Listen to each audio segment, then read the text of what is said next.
important decision has been taken regarding the welfare of farmers.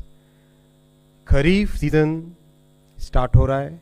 Kharif season के लिए 14 crops पे minimum support price आज cabinet ने approve किया है.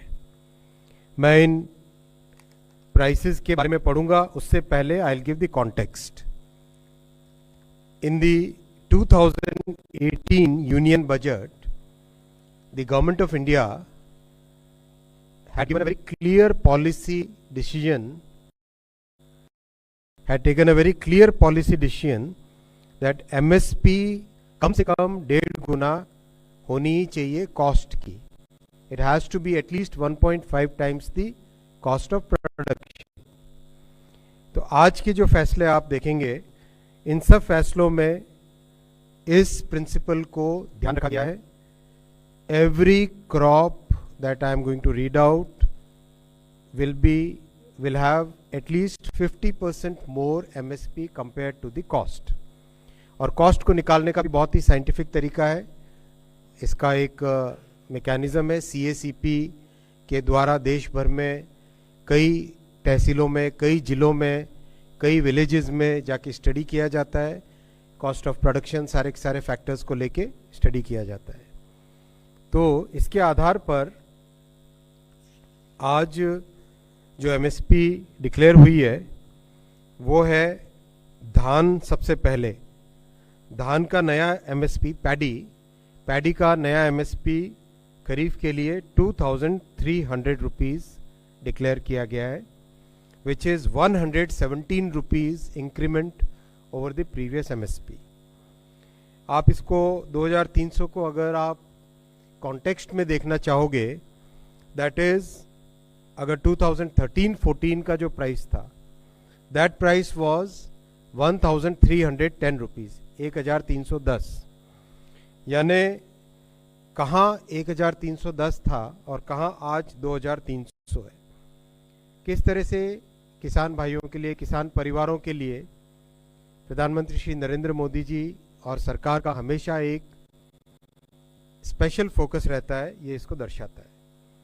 इसी तरह से कॉटन, जो कि बहुत ही इंपॉर्टेंट क्रॉप है, इसका MSP 7121 और एक दूसरी वैरायटी है उसमें 7521 रुपीज़ डिक्लेयर किया है, जो कि 501 रुपये ज़्यादा है, 501 रुपीज़ ज़्यादा है compare to the previous MSP.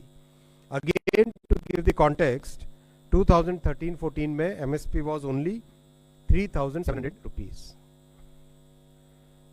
जो मिलेट्स हैं, आप सब जानते हैं कि मोदी जी ने मिलेट्स के प्रोडक्शन, मिलेट्स की प्रोसेसिंग और दुनिया भर में मिलेट्स के जो पॉजिटिव बेनिफिट्स है उसको एक अलग ही तरीके से प्रोत्साहन दिया है, अलग ही तरीके से एनकरेज किया है. इस एनकरेजमेंट का एक बहुत अच्छा उदाहरण है आज का कैबिनेट का फैसला भी. ज्वार 3371 रुपीज़, रागी 4290 रुपीज़, बाजरा 2625 रुपीज़ और मक्का, मेज़ 2225 रुपीज़. ये सब के सब अगर आप कंपेयर करो 2013-14, तो उस टाइम में for example jowar was only 1500 rupees, it is today 3371 rupees. करीब करीब हर एक में अच्छा इंक्रीमेंट है, बहुत बड़ा इंक्रीज़ है. वैसे ही दलहन, दालों के प्रोत्साहन के लिए भी जैसा आप जानते हैं कि हमारी सरकार की प्राथमिकता है कि दाल में और ऑयल में, एडिबल ऑयल में, इन दोनों में आत्मनिर्भर बनने के लिए पूरे प्रयास करने हैं और उसके लिए कई तरह के नए नए इनिशिएटिव्स लिए गए हैं. उसमें MSP एक बहुत इम्पॉर्टेंट रोल प्ले करता है. मूंग की MSP डिसाइड हुई है 8682 रुपीज़. तूर की MSP है 7550, ये पिछले MSP से 550 रुपये ज़्यादा है. उड़द की हुई है 7400 रुपीज़, जो कि पिछले MSP से 450 रुपये ज़्यादा है. आप देखेंगे करीब करीब हर एक फसल में एमएसपी पहले के कंपैरिजन में सिग्निफिकेंटली ज़्यादा है। इसी तरह से ऑयल सीड्स में सबसे पहले सीसमम यानी तिल 9,267 रुपीज़, ये पिछले एमएसपी से 632 रुपये ज़्यादा है, 632 रुपीज़ ज़्यादा है। ग्राउंडनट मूंगफली का तेल 6783, 6783। राम तिल एक छोटी कमोडिटी है लेकिन बहुत इंपॉर्टेंट कमोडिटी है, बहुत सारे ट्राइबल एरियाज में इसका अच्छी ग्रोथ होती है। नाइजर सीड कहते हैं इंग्लिश में, हिंदी में राम तिल 8717, ये भी 983, 983 रुपीज़ इंक्रीज किया गया है। Sunflower 7280, soybean 4892 rupees. तो हर एक में सिग्निफिकेंट इंक्रीज किया गया है। और आप जानते हैं कि नेफेड की एक बहुत अच्छी ऐप बनी है जिसमें कोई भी दलहन यानी दाल या तिलहन यानी ऑयल सीड और मक्का यानी मेज़, इसकी खरीदी सुनिश्चित करने के लिए नेफेड की बहुत अच्छी ऐप है। इस ऐप से किसानों के लिए अपने प्रोड्यूस को बेचना बहुत आसान हो जाता है। साथ ही साथ एक बहुत बड़ा इनिशिएटिव चल रहा है 2 लाख गोडाउन बनाने का। 2 लाख गोडाउन बनाने का देश भर में काम चल रहा है। देखिए, प्रधानमंत्री श्री नरेंद्र मोदी जी की तीसरी टर्म बहुत ही महत्वपूर्ण फैसलों वाली टर्म है। पहली 2 टर्म्स में बहुत अच्छा एक बेस बना है इकोनॉमी का, किसानों के वेलफेयर का।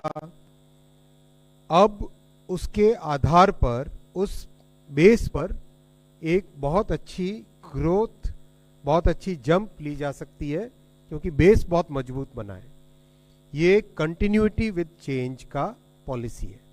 कंटिन्यूटी विद चेंज, कंटिन्यूटी है किसानों पे फोकस, कंटिन्यूटी है कि किसानों के हर इनपुट पे ध्यान देना। जैसा आप जानते हैं दुनिया भर में फर्टिलाइजर की कॉस्ट 3,000 रुपये पर बैग के हिसाब से हो गई थी, लेकिन मोदी जी ने throughout the disruption caused by COVID and the Russia Ukraine conflict, despite all that fertilizer की प्राइस को भारत में कम रखा। ये बहुत बड़ी उपलब्धि है और देश भर में, दुनिया भर में इस चीज़ पर आश्चर्य करते हैं कि जहां दुनिया में 3-3 हज़ार रुपये कॉस्ट चली गई थी, 300 पे रखा गया भारत में। और हमारे किसान भाई भी इसको मानते हैं, हमारे राजनीतिक क्षेत्र में सभी कार्यकर्ता भी इसको समझते हैं। तो एक तरीके से जो खेती से रिलेटेड पूरा जो फ्रेम है, इसमें हर एक पॉइंट पे, बीज से बाजार तक, हर एक पॉइंट पे एम्फेसिस दिया गया है, हर एक पॉइंट पे वैल्यू एडिशन का ध्यान रखा गया है। तो ये जो 2 लाख गोडाउन का अभियान जो चल रहा है, इससे किसानों को अपने प्रोडक्ट को सफिशिएंट टाइम तक, जब तक वो चाहे तब तक उसको स्टोर कर सके। और ये सारा का सारा कोऑपरेटिव सेक्टर में बन रहा है, कंप्लीटली कोऑपरेटिव सेक्टर में बन रहा है। जो प्राइमरी एग्रीकल्चर कोऑपरेटिव सोसाइटीज होती है, जो कि एकदम जिले से भी नीचे पंचायत के स्तर पे होती है, उसमें ये सब बन रहा है। यानी मिनिमम ट्रांसपोर्टेशन से अपने प्रोड्यूस को ठीक जगह पे रख सकें, टाइमली स्टोर कर सकें, साइंटिफिक वे में उसको प्रोसेस कर सकें, और जब ठीक टाइम हो, जब अपनी चॉइस हो, उस चॉइस के हिसाब से मार्केट में ले जा सके।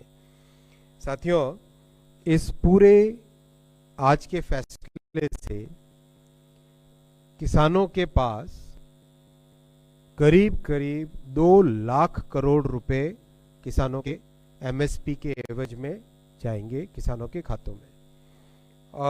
This is 35,000 crore rupees more than the previous season. 2 lakh crore rupees will be the total financial implication of the MSP, and this is going to be a very significant improvement in farmers' income. मैं इस point के बाद में next point पे आता हूं, और next point infrastructure से रिलेटेड है। आप सब जानते हैं कि 10 वर्षों में मोदी जी ने इंफ्रास्ट्रक्चर पे बहुत फोकस ध्यान देके, बहुत ही फोकस्ड वे में ध्यान देकर एक नया पैरामीटर, नया पैमाना, एक नया लेवल क्रिएट किया है इंफ्रास्ट्रक्चर के कंस्ट्रक्शन का, चाहे हाईवे कंस्ट्रक्शन हो, रेलवे कंस्ट्रक्शन हो, ट्रांसमिशन लाइन्स हो, पोर्ट्स हो, सोशल इंफ्रास्ट्रक्चर जैसे एम्स हो, मेडिकल कॉलेजेस हो, आईआईटीज हो, डिजिटल इंफ्रास्ट्रक्चर जैसे नए टावर्स हो, ऑप्टिकल फाइबर लाइन्स हो। इसमें टोटली नया एक आयाम, टोटली नया एक डायमेंशन क्रिएट किया है। आज एक बहुत ही महत्वपूर्ण फैसला लिया गया है भारत के पोर्ट एंड शिपिंग सेक्टर के लिए, और इसकी इंपॉर्टेंस मैं आपको बताऊंगा अभी कितनी सिग्निफिकेंस है। महाराष्ट्र में दहानू तालुका में पालघर जिले में वधावन पोर्ट, ये पोर्ट इतना इंपॉर्टेंट पोर्ट है, इस पोर्ट का आज अप्रूवल हुआ है। 76,200 करोड़ रुपीस का प्रोजेक्ट है। ये 76,200 करोड़ रुपीस का प्रोजेक्ट है। इस प्रोजेक्ट की सबसे बड़ी इंपॉर्टेंस आप समझें, अगर आज पूरे देश में करीब करीब 20 मिलियन TU कंटेनर की कैपेसिटी होती है, 20 मिलियन TU कैपेसिटी है। उसके कंपैरिजन में इस अकेले वधावन पोर्ट में कंटेनर की जो नई कैपेसिटी क्रिएट की जाएगी वो है 23 मिलियन TU कंटेनर्स। मतलब पूरे देश की जितनी कैपेसिटी है आज, उसके बराबर और उससे ज़्यादा कैपेसिटी एक अकेले वधावन पोर्ट में क्रिएट की जाएगी। बहुत ही सिग्निफिकेंट है देश की ट्रेड के लिए, एक्सपोर्ट के लिए, इंपोर्ट के लिए और देश में रोजगार की सृष्टि के लिए। ये ये टर्मिनल मेगा पोर्ट बनेगा। टोटल इसकी कैपेसिटी होगी 298 मिलियन टन्स, 298 मिलियन टन्स। इसकी एक बहुत नेचुरल एडवांटेज है। पोर्ट की सबसे बड़ी इंपॉर्टेंस होती है कितनी डेप्थ मिलती है। डेप्थ को टेक्निकल भाषा में कहते हैं ड्राफ्ट। कितना ड्राफ्ट मिलता है, यानी कितनी गहराई मिलती है। जितनी गहराई मिले उतनी बड़ी शिप उस पोर्ट में आ सकती है। कम गहराई है तो छोटी शिप आ पाएगी, ज़्यादा गहराई है तो बड़ी शिप आ पाती है। जहाँ नेचुरल गहराई होती है, नेचुरल ड्राफ्ट होता है, that place requires less dredging, यानी less maintenance, less operation cost. Vadhavan port is one of those very significant natural sites on the west coast of India where the natural draft is 20 meters. Natural draft 20 meters is a very, very significant parameter for developing a new port. One more thing I would like to emphasize is, इस port के पूरे construction process में, approval process में massive consultation हुआ है। एक एक stake holder के साथ बातचीत हुई है, उनके व्यूज लिए गए, उनके कंसर्न्स को एड्रेस किया गया है। बहुत सारे डिज़ाइन चेंजेस लोकल पॉपुलेशन की नीड्स को ध्यान में रखते हुए किए गए। जैसा आपने देखा, इंफ्रास्ट्रक्चर क्रिएट करने में डिक्लेयर किया है, जो कि 501 रुपये ज़्यादा है, 501 रुपीज़ ज़्यादा है कंपेयर टू द 1 रुपीज़ ज़्यादा है compare to the previous MSP। Again to give the context, 2013-14 में MSP वॉज ओनली 3,700 रुपीज़। जो आप इसको 2,300 को अगर आप कॉन्टेक्स्ट में देखना चाहोगे, दैट इज, अगर 2013-14 का जो प्राइस था, दैट प्राइस वाज 1,310 रुपीज, 1,310। यानी कहाँ 1,310 था और कहाँ आज 2,300 है। किस तरह से किसान भाइयों के लिए, किसान परिवारों के लिए प्रधानमंत्री श्री नरेंद्र मोदी जी और सरकार का हमेशा एक स्पेशल फोकस रहता है, ये इसको दर्शाता है। इसी तरह से कॉटन, जो कि बहुत ही इंपॉर्टेंट क्रॉप है, इसका MSP 7,121 और एक दूसरी वैरायटी है उसमें 7,521 रुपीज़ डिक्लेयर किया है, जो कि 501 रुपये ज़्यादा है, 501 रुपीज़ ज़्यादा है compare to the previous MSP. Again to give the context, 2013-14 में एमएसपी वाज ओनली 3,700 रुपीज़. जो मिलेट्स हैं, आप सब जानते हैं कि मोदी जी ने मिलेट्स के प्रोडक्शन, मिलेट्स की प्रोसेसिंग और दुनिया भर में मिलेट्स के जो पॉजिटिव बेनिफिट्स है उसको एक अलग ही तरीके से प्रोत्साहन दिया है, अलग ही तरीके से एनकरेज किया है. इस एनकरेजमेंट का एक बहुत अच्छा उदाहरण है आज का कैबिनेट का फैसला भी. ज्वार 3,371 रुपीज़, रागी 4,290 रुपीज़, बाजरा 2,625 रुपीज़ और मक्का मेज़ 2,225 रुपीज़. ये सब के सब अगर आप कंपेयर करो 2013-14 तो उस टाइम में for example jowar was only 1,500 rupees, it is 3,371 rupees. करीब करीब हर एक में अच्छा इंक्रीमेंट है, बहुत बड़ा इंक्रीज़ है. वैसे ही दलहन, दालों के प्रोत्साहन के लिए भी जैसा आप जानते हैं कि हमारी सरकार की प्राथमिकता है कि दाल में और ऑयल में, एडिबल ऑयल में, इन दोनों में आत्मनिर्भर बनने के लिए पूरे प्रयास करने हैं और उसके लिए कई तरह के नए नए इनिशिएटिव्स लिए गए हैं. उसमें एमएसपी एक बहुत इम्पॉर्टेंट रोल प्ले करता है. मूंग की एमएसपी डिसाइड हुई है 8,682 रुपीज़. तूर की एमएसपी है 7,550, ये पिछले एमएसपी से 550 रुपये ज़्यादा है. उड़द की हुई है 7,400 रुपीज़, जो कि पिछले एमएसपी से 450 रुपये ज़्यादा है. आप देखेंगे करीब करीब हर एक फसल में एमएसपी पहले के कंपैरिजन में सिग्निफिकेंटली ज़्यादा है. इसी तरह से ऑयल सीड्स में सबसे पहले सीसमम यानी तिल 9,267 रुपीज़, ये पिछले एमएसपी से 632 रुपये ज़्यादा है, 632 रुपीज़ ज़्यादा है. ग्राउंडनट मूंगफली का तेल 6,783, 6,783. राम तिल एक छोटी कमोडिटी है लेकिन बहुत इंपॉर्टेंट कमोडिटी है. बहुत सारे ट्राइबल एरियाज़ में इसका अच्छी ग्रोथ होती है. नाइजर सीड कहते हैं इंग्लिश में, हिंदी में राम तिल 8,717, ये भी 983 रुपीज़ इंक्रीज किया गया है. Sunflower 7,280, soybean 4,892 rupees. तो हर एक में सिग्निफिकेंट इंक्रीज किया गया है. और आप जानते हैं कि नेफेड की एक बहुत अच्छी ऐप बनी है जिसमें कोई भी दलहन यानी दाल या तिलहन यानी ऑयल सीड और मक्का यानी मेज़, इसकी खरीदी सुनिश्चित करने के लिए नेफेड की बहुत अच्छी ऐप है. इस ऐप से किसानों के लिए अपने प्रोड्यूस को बेचना बहुत आसान हो जाता है. साथ ही साथ एक बहुत बड़ा इनिशिएटिव चल रहा है 2 लाख गोडाउन बनाने का. 2 लाख गोडाउन बनाने का देश भर में काम चल रहा है. देखिए, प्रधानमंत्री श्री नरेंद्र मोदी जी की तीसरी टर्म बहुत ही महत्वपूर्ण फैसलों वाली टर्म है.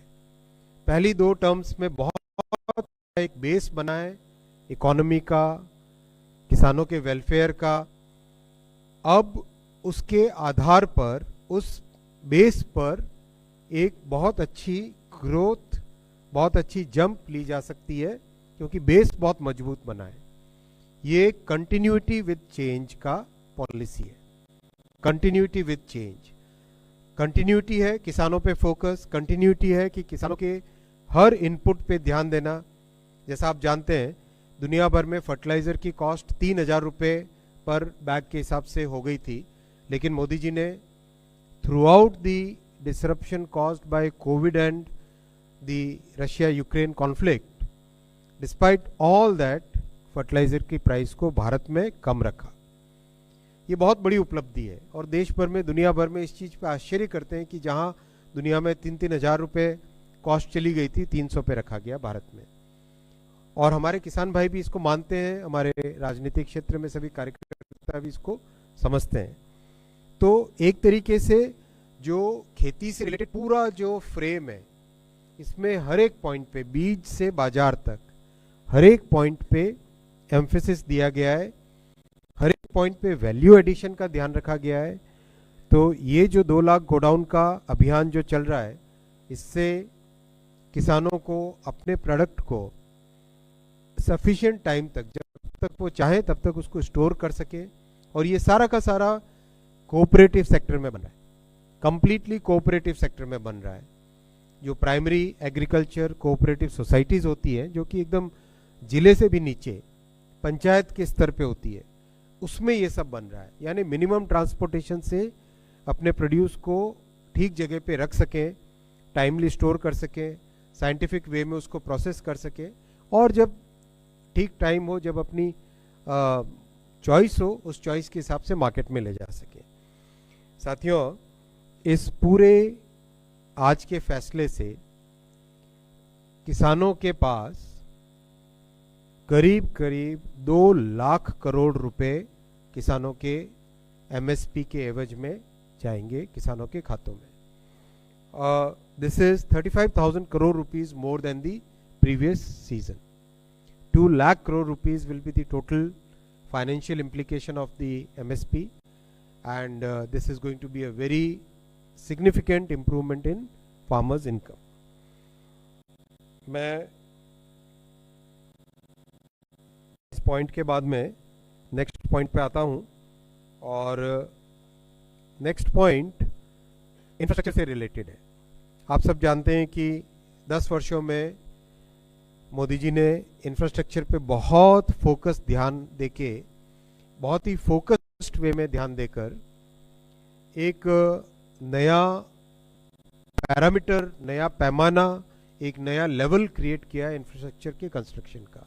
हाईवे कंस्ट्रक्शन हो, रेलवे कंस्ट्रक्शन हो, ट्रांसमिशन लाइंस हो, पोर्ट्स हो, सोशल इंफ्रास्ट्रक्चर जैसे एम्स हो, मेडिकल कॉलेजेस हो, आईआईटीज हो, डिजिटल इंफ्रास्ट्रक्चर जैसे नए टावर्स हो, ऑप्टिकल फाइबर लाइंस हो। इसमें एक टोटली नया एक आयाम, टोटली नया एक डायमेंशन क्रिएट किया है। आज एक बहुत ही महत्वपूर्ण फैसला लिया गया है भारत के पोर्ट एंड शिपिंग सेक्टर के लिए, और इसकी इंपॉर्टेंस मैं आपको बताऊंगा अभी कितनी सिग्निफिकेंस है। महाराष्ट्र में दहानू तालुका में पालघर जिले में वधावन पोर्ट, ये पोर्ट इतना इम्पोर्टेंट पोर्ट है। इस पोर्ट का आज अप्रूवल हुआ है। 76,200 करोड़ रुपीस का प्रोजेक्ट है ये। 76,200 करोड़ रुपीस का प्रोजेक्ट है। इस प्रोजेक्ट की सबसे बड़ी इंपॉर्टेंस आप समझें अगर, आज पूरे देश में करीब करीब 20 मिलियन TU कंटेनर की जो कैपेसिटी होती है, 20 मिलियन TU कैपेसिटी है। उसके कंपैरिजन में इस अकेले वधावन पोर्ट में कंटेनर की जो नई कैपेसिटी क्रिएट की जाएगी वो है 23 मिलियन TU कंटेनर्स। मतलब पूरे देश की जितनी कैपेसिटी है आज, उसके बराबर और उससे ज़्यादा कैपेसिटी एक अकेले वधावन पोर्ट में क्रिएट की जाएगी। बहुत ही सिग्निफिकेंट है देश की ट्रेड के लिए, एक्सपोर्ट के लिए, इंपोर्ट के लिए, और देश में रोजगार की सृष्टि के लिए। ये ये टर्मिनल मेगा पोर्ट बनेगा। टोटल इसकी कैपेसिटी होगी 298 मिलियन टन्स, 298 मिलियन टन्स। इसकी एक बहुत नेचुरल एडवांटेज है। पोर्ट की सबसे बड़ी इंपॉर्टेंस होती है कितनी डेप्थ मिलती है। डेप्थ को टेक्निकल भाषा में कहते हैं ड्राफ्ट। कितना ड्राफ्ट मिलता है, यानी कितनी गहराई मिलती है। जितनी गहराई मिले उतनी बड़ी शिप उस पोर्ट में आ सकती है। कम गहराई है तो छोटी शिप आ पाएगी, ज़्यादा गहराई है तो बड़ी शिप आ पाती है। जहाँ नेचुरल गहराई होती है, नेचुरल ड्राफ्ट होता है, that place requires less dredging, यानी less maintenance, less operation cost. Vadhavan Port is one of those very significant natural sites on the west coast of India where the natural draft is 20 meters. Natural draft 20 meters is a very, very significant parameter for developing a new port. One more thing I would like to emphasize is, इस port के पूरे construction process में, approval process में massive consultation हुआ है। एक एक stake holder के साथ बातचीत हुई है, उनके व्यूज लिए गए, उनके कंसर्न्स को एड्रेस किया गया है। बहुत सारे डिजाइन चेंजेस लोकल पॉपुलेशन की नीड्स को ध्यान में रखते हुए किए गए।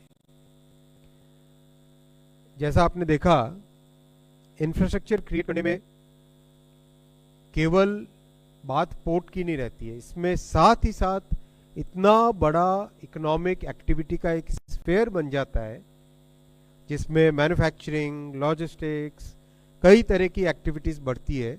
इस पोर्ट से एस्टिमेट किया जा रहा है कि करीब 12 लाख एम्प्लॉयमेंट जनरेट होगा, करीब 12 lakh employment opportunities will be created by this port. This is going to be a mega terminal and this will be an integral part of the IMEC corridor. जो India middle east corridor है उसका एक integral part ये port होगा। इस port की railway connectivity और highway connectivity port की डिजाइन के साथ ही इंटीग्रेट की गई है। रेलवे करीब 12 किलोमीटर दूर है पोर्ट से और हाईवे थोड़ा सा उससे ज़्यादा है और ये डेडिकेटेड फ्रेट कॉरिडोर के साथ लगा हुआ पोर्ट है। सो पोर्ट का जो सबसे बड़ी एडवांटेज होती है, दो होती है, एक होती है डेप्थ, दूसरा होता है हिंटरलैंड के साथ कनेक्टिविटी। तो इसमें हिंटरलैंड के साथ जो कनेक्टिविटी है वो सीमलेस कनेक्टिविटी होगी, 12 किलोमीटर दूर डेडिकेटेड फ्रेट कॉरिडोर। तो अपने आगामी समय में इकोनॉमिक एक्टिविटी, इकोनॉमिक ग्रोथ के लिए Wadhwan port will be a major multiplier impact रहेगा। इसका बहुत बड़ा माइलस्टोन है इस प्रोजेक्ट को आज अप्रूव करना। इस प्रोजेक्ट की शुरुआत करीब 60 साल पहले हुई थी। इस प्रोजेक्ट को कंसीव किया गया था 60 साल पहले, लेकिन ये मोदी जी का फोकस है कि वो दूर की सोच के बहुत ही एक विजन के साथ, बहुत क्लैरिटी के साथ आगे का भविष्य की क्या रिक्वायरमेंट्स होगी, उन रिक्वायरमेंट्स को ध्यान में रखते हुए फैसला करते हैं। इसमें 9 कंटेनर टर्मिनल्स रहेंगे जिसमें मेगा वेसल्स आएंगे, मेगा कंटेनर वेसल्स आएंगे, वेसल यानी शिप, मेगा कंटेनर शिप्स इसमें आएंगी। 4 मल्टीपर्पज बर्थ रहेंगी, 4 लिक्विड कार्गो रहेगी, यानी पेट्रोलियम इंपोर्ट हो गए, ऑयल इंपोर्ट हो गया, इन सब के लिए। एक रोरो बर्थ रहेगी, रोरो बर्थ यानी जिसपे गाड़ी आए और शिप के अंदर सीधी बैठ जाए, यानी ऑटोमोबाइल एक्सपोर्ट्स के लिए काम आएगी ये। और एक कोस्ट गार्ड की बर्थ रहेगी। It's going to be a very big port. It will be constructed by the joint venture of Jawaharlal Nehru port authority and Maharashtra maritime board. इसका कंप्लीट कंस्ट्रक्शन 2 फेजेस में होगा। फेज 1 जो 2029 तक कंप्लीट होने का प्लान है, उसमें 15 मिलियन TU कैपेसिटी क्रिएट की जाएगी और उसके बाद में फेज 2 में अनदर 8 मिलियन टन्स करके टोटल 23 मिलियन टन्स की 23 मिलियन TU की कैपेसिटी इसमें क्रिएट की जाएगी। ये पोर्ट कंप्लीट होने के बाद में वर्ल्ड के टॉप 10 पोर्ट्स में से एक होगा। This port has the potential to be among the top 10 ports in the entire world. That's the significance of this port. Mumbai से केवल 150 किलोमीटर दूर है, तो this will have a significant impact on significant positive benefits for all the industries which are close to Mumbai, जैसे ठाणे का area हो गया, कल्याण area हो गया, वापी एरिया हो गया। इस तरह से एक पूरा सिग्निफिकेंट इकोनॉमिक एरिया को बहुत बड़ा बेनिफिट होगा। और डेडिकेटेड फ्रेट कॉरिडोर चूँकि वहाँ तक पहुँच चुका है ऑलरेडी दहानू तक, तो इसलिए कंप्लीट नॉर्दर्न इंडिया के इंडस्ट्री को भी, वेस्टर्न इंडिया के इंडस्ट्री को भी और ईस्टर्न और नॉर्दर्न सेक्टर्स को भी कंप्लीट इस पोर्ट की फैसिलिटी मिल जाएगी. So this is a very significant move. This will reduce the cost of logistics and become a major part of our economy. Friends, I'll come to the third briefing point. आप सब जानते हैं कि प्रधानमंत्री श्री नरेंद्र मोदी जी ने अपनी energy security में एक बहुत बड़ा रोल दिया है रिन्यूएबल एनर्जी को. रिन्यूएबल एनर्जी के जो भी गोल्स भारत ने सेट किए थे, उन सब गोल्स को समय से पहले पूरा किया. और आज दुनिया में बड़ा आश्चर्य करते हैं, कभी भी डावोस में या जब भी जाते हैं, मैं एक छोटा सा प्रश्न जब लोगों को पूछता हूँ कि भारत की रिन्यूएबल एनर्जी की कैपेसिटी कितनी है, तो लोग आश्चर्य करते हैं जब उनको 42% या अभी 43% हो गई है. इतनी हाई कॉम्पोजिशन रिन्यूएबल एनर्जी का है पावर जनरेशन कैपेसिटी में. ये लोग सुन के बहुत आश्चर्य होते हैं, क्योंकि कई देशों में, अच्छे हमसे समृद्ध देशों में भी आज भी इससे सिग्निफिकेंटली लेस नंबर है. उसी कड़ी में आज एक बहुत महत्वपूर्ण फैसला लिया गया है और मैं आपको कहना चाहूँगा कि एक लैंडमार्क डिसीजन है. ये एक लैंडमार्क डिसीजन है. भारत में पहली ऑफशोर विंड एनर्जी प्रोजेक्ट का आज अप्रूवल हुआ है. 1 गीगावाट यानी 1000 मेगावाट का दो प्रोजेक्ट, एक 500 मेगावाट का और दूसरा अनदर 500 मेगावाट का. ऑफशोर विंड का मतलब ये हुआ, आपने सबने देखी है विंड एनर्जी की टर्बाइन्स जो लगती है, अभी पूरे देश भर में काफ़ी लगी हुई है. Offshore wind energy terminal floating terminals होते हैं जो कि समुद्र में कोस्ट से डिस्टेंस पे, जब कोस्ट से थोड़ी ज़्यादा डिस्टेंस पे ऑफशोर विंड टर्मिनल लगता है, उसमें सबसे बड़ा बेनिफिट होता है कि विंड लगातार पूरे साल चलती है. यानी आपको एक स्टेबल पावर उस विंड टर्बाइन से मिलता है. तो बहुत ही सिग्निफिकेंट है. और दुनिया में आज करीब करीब हर देश जिसकी कोस्ट लाइन है, चाहे यूएस हो, यूके हो, फ्रांस हो, सभी के सभी इस टेक्नोलॉजी पे आगे तेजी से बढ़ रहे हैं.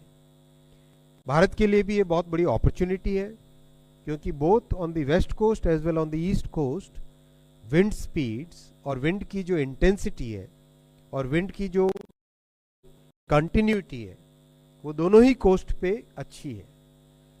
पूरे के पूरी कोस्ट लाइन जो कि करीब करीब 7000 से ज़्यादा की कोस्ट लाइन है, 7000 किलोमीटर से ज़्यादा की कोस्ट लाइन है, उन दोनों में जो विंड की प्रोपेंसिटी है उसको साइंटिफिक वे में मेजर करके 2 पॉइंट्स पहले 2 प्रोजेक्ट के लिए आइडेंटिफाई किए. इसके बाद में तो और कई नए प्रोजेक्ट्स आएंगे इसमें. पहले 2 प्रोजेक्ट से टेक्नोलॉजी सीखना, उसका इकोसिस्टम बनना, वो सब बनता है. पहले दोनों प्रोजेक्ट, एक प्रोजेक्ट लगेगा गुजरात में 500 मेगावाट का और सेकेंड प्रोजेक्ट लगेगा तमिलनाडु में 500 मेगावाट का. टोटल भारत के ऑफशोर विंड की अभी जो पोटेंशियल मेजर किया गया है, अनुमान लगाया गया, जो एस्टिमेट किया गया है, वो करीब 70,000 मेगावाट का है. It's humongous. 70,000 मेगावाट का total wind potential, offshore wind potential अभी मेजर किया गया है. और इस दिशा में आज पहला अप्रूवल, पहला कदम 7,453 7,453 करोड़ 7,453 करोड़ रुपीस के इन्वेस्टमेंट से ये 2 प्रोजेक्ट्स लगेंगे जहां पर बहुत अच्छा विंड पोटेंशियल है.